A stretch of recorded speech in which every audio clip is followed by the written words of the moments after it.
Welcome back on the AM show. Time now for the news review, and the segment always brought to us by Endpoint Homeopathic Clinic. They're offering you out there, if you're a man, and just over the weekend, I was having a conversation about someone who had, developed prostate issues. Don't take them for granted, no matter your age. Once you're after 30, not after 50 anymore, after 30, start getting yourself checked. Now, Endpoint Homeopathic Clinic is offering you free screening for your prostate if you're a man, free fertility screening if you're a woman. Now, all you have to do is look for them here in Accra at Spintex opposite the Shell signboard. There's also Kumasi Kronomabwe here behind the Angel Educational Complex. There's Takrady Anaji State, Tama Community 22, Techiman Hanswa and Siaman Zima. Their call lines 0244 867 068 or 0274 234 321. Endpoint Homeopathic Clinic, the end to chronic disease. Which is the start of the news review, and I'm joined here by my partner in everything good, though sometimes he's up to some mischief. I'm talking about our very own Samuel Umbura. He's on our political desk. Good morning. Good morning, my brother. It has been a while. Yeah, I traveled over the weekend, got back into town late yesterday, and guess what? Yeah. ECG decided to show me some small, the word that is coming, I can't use it. But up north, you would usually hear that showdown. Wording. Showdown. ECG gave me a showdown. I see. So guess what? Before I traveled, this was on Thursday morning, I tried getting ECG credits because I realized that I was running a bit low. It was a pretty tricky situation, so I couldn't. Then I return and I make a purchase. Okay. On the app. There's the ECG app. So that should make things easier. Unfortunately, a lot of the time it makes things even more difficult. So I make the purchase, and then I can even show you on my other phone. It is pending. Okay, which means that the payment has been made, it's gone through. There are times when the payment will be registered, but it's not. But they have to give you a token so that you can then key it in. You see, there's this for prepaid meters. There's this little gadget. They don't send it. They tell me I have to wait for about 5 hours. Wow. And my power is running out. Wow. Even then, I try again. There are vending points where you can. Yeah. So it's pretty late in the day, but I reach out to a friend, and thankfully the person is still working. Then they also tell me the ECG network is down. Wow. So guess what? At a point late yesterday, my light went off. While I had paid for electricity, while I had tried again, even from a vendor, to pay so that in case that one works, maybe the refund can be made to me at some point, or it can be credited to my account. So guess what? That's what happened to me. I had a rough night. Oh, I understand your predicament. Didn't sleep well. Yeah. Came to town tired. And I've asked myself, and this is not the first time. It's happened to me about 2 or 3 times. Because sometimes you will not always keep your eye on the meter. And so many people. Yeah. The last time this happened to me, there were people, I went to a vending point and there were people queued there. And guess what? None of them could get electricity. The network was down. And you have someone maybe operating a cold store or something, and this happened. That's the unfortunate thing. I think Engineer Dubik Mahama and his team, they are doing a fantastic job. However, some of these isolated cases are pushing people to go into illegal connection. And that is one thing that we need to fight. If I have the money to purchase the power, you are not ready to serve, or have passed through all the processes. Or I have paid for the power and still I can't access power. Like you're talking about someone who's operating a cold store. The goods are getting rotten. You also need light at home, maybe even if it's an essential facility that needs power urgently.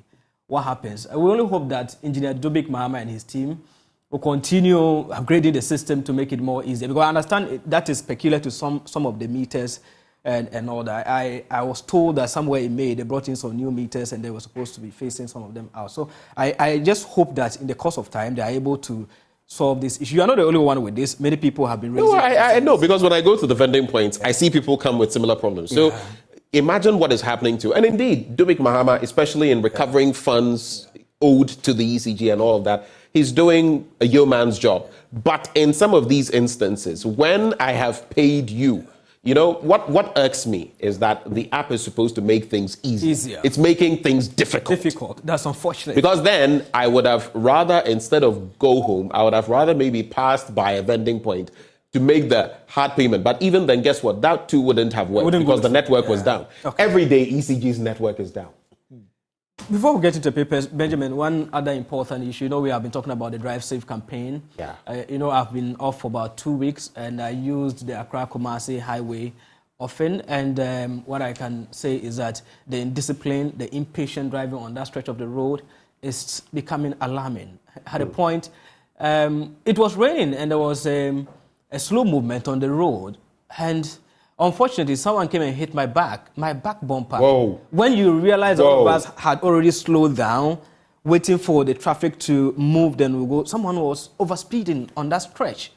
And interestingly, I didn't see much of the police patrols there to ensure, safety on our road. And I'm really worried about it, how people are still indisciplined. Some people are still impatient. The way they overtake on that stretch of road is too bad. You see these mini buses, they'll see potholes till they'll come and splash the water, overspeed, and it's heart-wrecking. I witnessed no less than 2 accidents. Because the fortunate thing about my part is that the car that came and hit my back bumper hit another one before it came to mine. So the impact was reduced. It wasn't that serious. But the car before me, that one, the impact was huge. And I think that National Road Safety Authority, you've been doing well. MTTD, please, we need to up our game. Let's intensify. If you are using that stretch of road, we are begging you. There's no competition. There's no award for overspeeding. Remember that you are carrying lives, and every life matters. That's what I would say on the Drive Safe. Well, thank you very much. Let's get into the newspapers now. And one issue that definitely I would have wanted to highlight it first, but since it's in the papers, we'll gradually get to it. The UTV incident. So let's slowly get there. And I am so disappointed. Did you watch it? Yes, so I've seen footage of it. I've not watched the whole thing. Fortunate thing was I started watching. I watched some of these shows just to get informed and all that. And I was shocked. The presenter was reading the LPMs and she heard noise in the background. All of a sudden, these guys came in. You can see when she hears it, then she starts turning. Just like the way we are professional, talking. And then people coming into the studio. It's just crazy. But let's find out what. And then what I was saying, for me, that response, it smacks of such ingenuity and double standards from and what irks me, Kojo Pon Kroma. I saw you analyzing his statement. Yes, on our page. And I did that. And Kojo, you are my friend. I respect you. But that it smacks so much of hypocrisy. The last paragraph. The Dagbang FM1 that involved an NDC guy. Yeah. You went hard. There was no talk of, the GJ in their statement pointed it out. There was no talk of allegedly and all of that. Yeah. But when it comes to this, then all of a sudden it's a different picture. And then almost as though the media should be tempered, they should know how. We should censor. Is that what he's now saying? We should censor people. So when it has to do with the MPP, then... we should censor. But when it's others, how can you do that? But let's save that for later. So growth beats forecast, that's according to the IMF.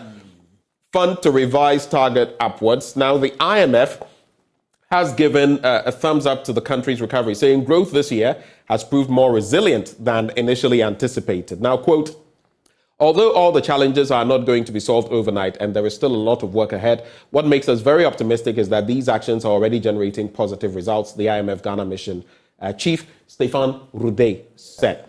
He was speaking at a press briefing last Friday after the IMF successfully conducted its first review of how the country was performing to targets under the Extended Credit Facility Program. Any reactions to that? I understand we've been given access to the next batch of the money or so, about $600 million. I hope we only put it into good use. That would be my brief comment because it's becoming too much. Now we are getting war from Israel and then that Gulf zone. We can imagine the impact because we know that we import electronics, pesticides, and what matters for the economic growth in the country. So imagine some of these global factors are playing or coming to play, and then we have the mega resources. We are not able to use it well, and then these external forces come to force our economy. I can imagine where we're heading towards. But I am happy that we've been able to access this next tranche of it, and at least we'll fashion out our policies to suit in that direction. I've seen a report by Raymond Akwada suggests that they are going to redefine the e-levy and all that. I don't know if it's part of the conditionalities of the IMF and all that, but what I can say is that we hope that it will be put into good use for the betterment of Ghanaians. Let's go to page 13 for those two stories. Maintaining growth momentum, two analysts urge government to be prudent and disciplined. And given the positive growth trajectory being witnessed in the first 2 quarters of the year, economies are calling on the government to stay prudent and more disciplined with expenditure as part of pragmatic measures to sustain the momentum. They also expect a better enabling environment for the private sector, particularly for the manufacturing and construction sectors to rebound, to impact the microeconomy, which will lead to job creation to solve the huge unemployment challenges in the country. You're dealing with a situation like this, and then guess what? You add 6.3 billion to the public debt in 2 months. And you ask yourself... Sometimes I don't want to hear these figures. When I hear, I get headache. I get headache over these figures, the amount that you quote every day, this amount we are owing, then you strike the difference, how much you and I, we are owing, even the unborn, how much they are owing. Then you go across the breadth of the country, then, Benjamin, it will shock you. I've been to some rural communities in just this my short leave, 2 weeks. I've seen other places in the Ashanti region, Eastern region, Greater Accra, and then unless you travel outside Accra, you don't understand the predicament of the people out there. And I think that we should be serious as a country. You know, we tend to complain in Accra. Yeah. But if you go outside of Accra, the last time we went to the Akuapem area, Safari Valley Resort, some of the roads connecting to that place, the place itself, stellar, fantastic, top-notch. But the roads alone, in some stretches, are enough to deter you from going there. Look at the cocoa-producing communities. I went to 2 cocoa-producing communities, and I can tell you that, look, these people are willing to work. Government has increased the gate price of cocoa to over 1,300 cedis. They are willing to work. I interacted briefly with them. However, the road network, accessibility, and we know very well that agriculture, some of these things play a crucial role. So if we don't invest in those areas, what will be the incentive for the farmers to get in there to work? It's disheartening. And now there is a disincentive because many of them are choosing the more lucrative option of rubber trees. Yeah. Rubber trees may take a long time to grow, but they tend to be much more as well as lucrative. The teak and then some are even, teak, cashew. Yeah. Cashew is much more, when it matures, it will give you a lot more money than cocoa. We're not saying that. And for my blunt thoughts on Friday, I shared something. We're taking our eye off the ball. Yeah. Some decades ago, the likes of Brazil. Brazil was the second highest producer of cocoa in the world at a point. I see. Before Ghana took over as the second highest producer. The South American countries are going back to cocoa production. Yeah. And here's where we have a challenge. Over the last 5 years, their production has increased exponentially. And in a place like Brazil, per every acre, they produce so much more than in Ghana. And look at the land size. Yeah. They have so much more to do. So we are sitting here, even with our biggest cash crop, we're playing with it. In the next 5 years, countries like Ecuador already, Peru, Chile, Brazil, they'll take the lead. China is doing good. So even what we have, we are not protecting it. We are not protecting it. Galamsey is taking part of it. Rubber trees are taking My concern the has rest to do of with it. the fertility of the lands now. Go to most of the farming communities, cocoa-producing communities, and then it will shock you that an acre cannot even produce up to even 15 bags of cocoa. Yeah. And it's how? Acre is just about 4+. It should be something that is productive, unless you are farming up to 1,000, more, that you can get something. These are just doing peasant cocoa production, and that's what we are doing now. Yeah. We are just doing the peasant. Yeah. We are not concentrating on the large scale, and we are gradually dropping. I don't have the figures readily available to share, but I think there's more that we can do. If you ask Cocoa Board, they will tell you the Agric Ministry, yes, they are doing fantastic, but there's still more for us to do. If not, like you said, we'll be shocked.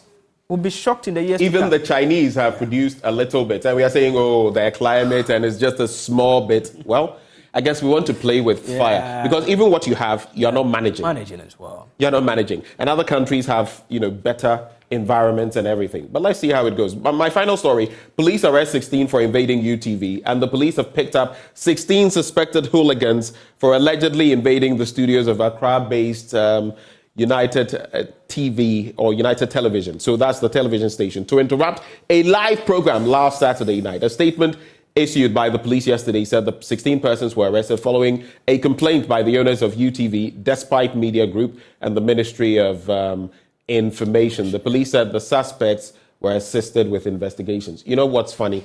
With that word, I always get... Have they been granted bail yet, or they are still in the custody of the police? Well, we have to follow up on that. We'll have to keep our eye on it. But like I said, one, this whole... And there's this person, I took a shot of it. Let me just get to it. On social media, he is a presidential staffer. Okay. Okay? Yeah, I saw that screenshot. Nana Hesse Ojiri. And he says, you are condemning the invitation. So actually, he gets a lot of words wrong. You are condemning, he says, invitation, but it's supposed to be the invasion of the studios. When the MPP wrote a petition to the station raising concerns about the show, pay attention. The MPP wrote a petition to the station raising concerns about the show. What is that? Are you supposed to petition the censorship? Yeah. That is censorship. Don't you know where the National Media Commission is? You can raise your concern, but if you say petition, you're petitioning them to do what? You want to, the Constitution, you have a law background. The Constitution is quite clear. No political party interference, no government interference, so far as our work is concerned. They cannot interfere into our editorial work. That is exactly what they did. So I wonder why you should say... They wrote a petition to the station raising concerns about the show. Yeah. I hear Kwame A. Plus tore it to pieces. Yeah. So he says here it was, instead of openly torn, he says opening thorn. He couldn't even get his English He was in a rush. It was openly torn into pieces on live television. And then even more startling, what he ends with. Ladies and gentlemen, this is what he ends with. If persuasion fails. When persuasion fails, that is how he put it. Okay. Force is applied. That's unfortunate. And he's can you imagine this? This is a staffer at our presidency. This is not the first time. He's popular for making reckless comments, and I don't fault him. If he's not called to order by those who matter, he will continue this way. It may not be all members of the government or the MPP that endorse it. I know right-thinking MPP members, those in government who have condemned it publicly and in private. But you come to defend this indefensible act. It is not something that we should encourage. Whether NDC, MPP, live television, what are we telling the international audience? Let's look at our media freedom. The president is a lawyer. He knows what democracy is all about.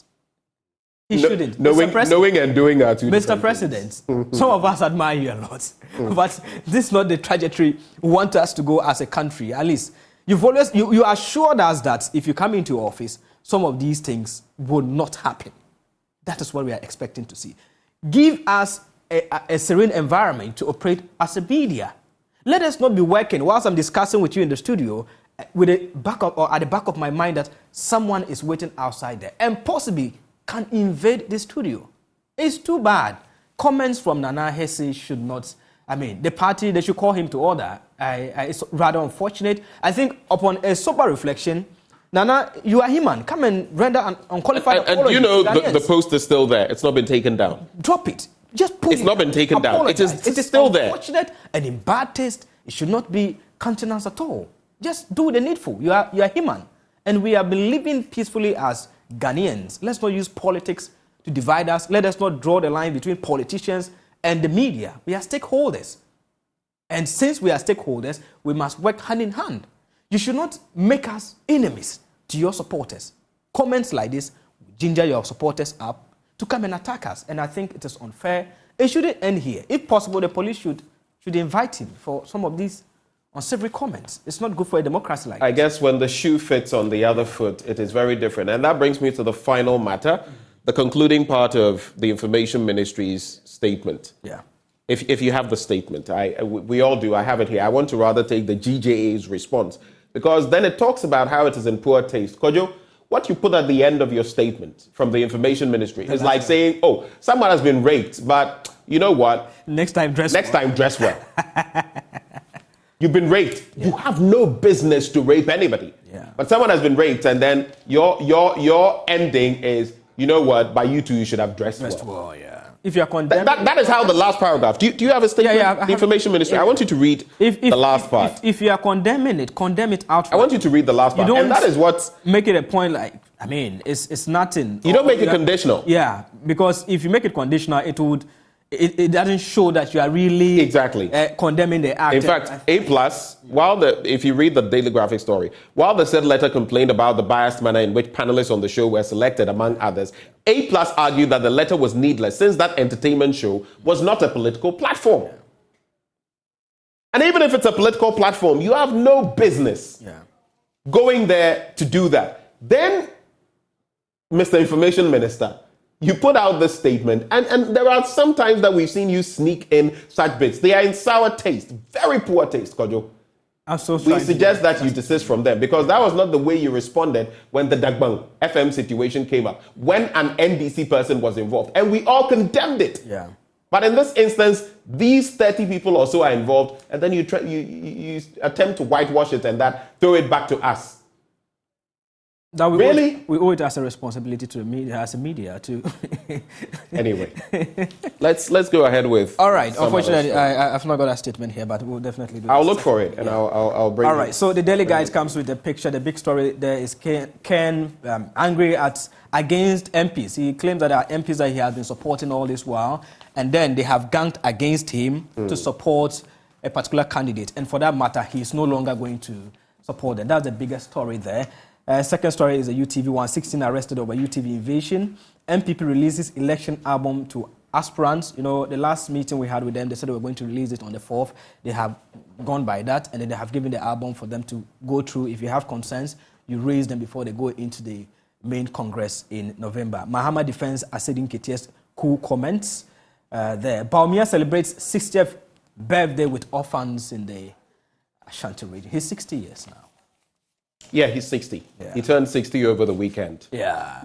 Then the back page of the Daily Guide, sports lovers. Kudus late goal says Hamas. I watched it yesterday. And I saw the way Stoneboy was at the stadium. I mean, the synergy between he and then Kudus. Mohamed Kudus. I like the brotherliness. He was there to cheer him up, and then it was so hard to If only in our entertainment circles, in our sports circles, there were such. Yeah. Recently, I saw KPB talking about part of why he was ousted from the team, I think 2014, 2015, thereabouts. And then I see Asamoah with some counter and all of that. I'm like, why can't we speak the truth and be supportive sometimes? There's always a back and forth. And me, I've always said, because just as we find in the police now, where there's talk of MPP and NDC, even in our Black Stars team, in the past, there's been talk about an NDC camp and an MPP. When will all this hogwash end? Yeah. We're dividing everything into NDC, MPP. Yeah. That's interesting. But yesterday, Arsenal did well. They trashed Man City by a goal. Kudos to you, Fresh Smith. That's not a thrashing. But it has been a very long time. I mean, when was the last time? So they pipped them. Thrashing there, some 3, 4, 5 goals. I was actually shocked. I was shocked that Arsenal was able to, to deal with. But Manchester City over the last few matches has had a few things going on. I think they need to get that spark together again. I wasn't too surprised when Arsenal beat them yesterday. And of course, that puts Arsenal in pole position. And let's see what they will do. Because as of when they were playing, Tottenham was on top. So now they are now on top. Yeah. So they could have scored more goals, but I think somehow the officiating didn't favour them at a point. But the one goal is enough. At least Man City will still go with some bruises. I don't know whether you are a Man City fan. No, I'm not. I'm a Manchester United fan. But in the last final of the UEFA Champions League, against all odds, I was supporting Manchester City. I'm not drifting towards Arsenal for no reason. I don't understand, but I'll definitely. Maybe it's the Fred Smith effect. Watch it. Because that elephant can climb the tree, but it will fall. It will fall, I see. Okay, I have the Ghanaian Times with me, 600 million second tranche to hit BOG's accounts November after reaching staff level agreement. That's the story you read earlier. Comes with a picture of the IMF members, and then our finance minister, Mr. Ken Ofori-Atta, in a discussion with the IMF officials at the press conference. Police arrest 16 over UTV invasion, Information Ministry, National Media Commission. Others condemn attack. Someone was raising concerns about GGA after they condemn it. What next? GGA, you know, I think they are becoming famous for condemning acts of hooliganism and then all that. But after that, what next? What's the assurance to members that, I mean, these are drastic measures we are taking. How are you going to follow this? And I am saying that all media houses should take security much more seriously. Yeah. Security. Yeah. Very, very at important. whatever point, much more seriously. Because this hooliganism, I remember 20, you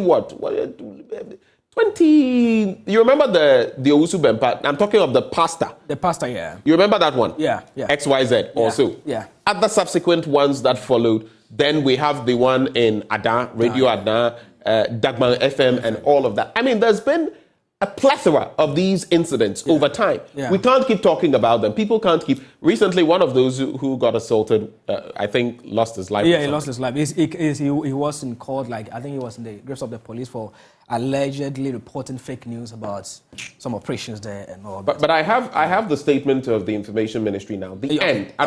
Yeah. It is written, the ministry wishes to encourage the media, especially broadcast media show hosts and panelists, to do their utmost to help promote national cohesion, even as they exercise their fundamental freedoms. So we are actually fostering national disunity, eh? Yeah. That's what you are telling us. And that we should do our utmost, especially broadcast show hosts. We'll do what we do for the country, not for any delineated interest. We'll do what we do for the good of Ghana, and we'll speak the truth, and we'll speak truth to power, and there'll be no censoring, there'll be no muzzling. This comment was in such poor taste, and I'm so disappointed, extremely disappointed. I'm not the only one in this. We are all in it together. The final is my last paper here. Dr. Baumia donates to Kumasi Children's Home on 60th birthday. Road crashes kill 6,152 children.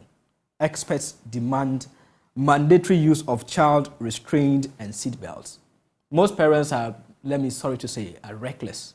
You are in the car and then your child is sitting in front below 10 years. You don't put on the seatbelts, and we know what this can cause. So please, let us be careful on the road. Let's ensure that all these are done. Ghana external creditors close to MOU, 600 million IMF money also coming. Oforiata, NMC, GGA commenting and condemning the UTV attack. 52% of females in SHS assaulted sexually in 2 years. That's quite a disturbing story. Anyway, so just to wrap with these headlines, the Ghanaian publisher, first review of IMF program successful. That's according to Ken Oforiata. I hear they are going to be, together with the Cocoa Board, is it someone else? Is it the Bank of Ghana governor are going to be on the Cocoa Board now? I've seen something like that. GJ, NMC, others condemn UTV attack. But like you said, beyond the condemnation, what will happen to these people? I won't be surprised if you were to see, I hear there were about 30 of them, 16 were apprehended. I would not be surprised in Ghana, in this system, to see them on the streets in the coming days. Kennedy Japan threatens Central Regional MPP. And Kwame Jomo-Agyemang, my own good friend, writes the Alan Cash puzzle. Anyway, that's interesting. Any final thoughts? Before we go, I'd just like to congratulate all the winners. And they just ended Upper East GGA Awards. Our own Albert Sorry swept about 3 awards. GGA Journalist of the overall best of the Upper East region. That was kudos to you, Albert, and the team. My former station, A1 Radio. You know, we show some love. Yeah, we're the best radio station for 2022 in the Upper East region, and I think that we really deserve it. We've worked hard. You see why we brought you here. We always look for the best. Kudos to the management. My manager, William Jelula, my former manager, the programs head, Emmanuel Abuaji, and then my former Daybreak Upper East team, Mark Smith, and your team, Moses Apia and co. So kudos to all of you for the fantastic job. And the GGA, you did very well. We are grateful for such a motivation. We hope that you now come to a national level and then take it from there.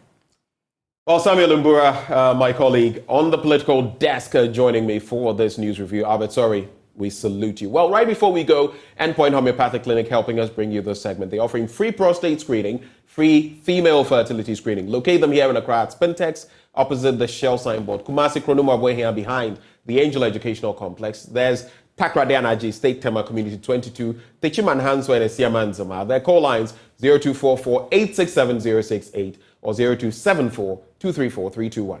Endpoint Homeopathic Clinic, the end to chronic disease. Bringing us to the start of sports with Muftar Nabila Abdullahi. Up next.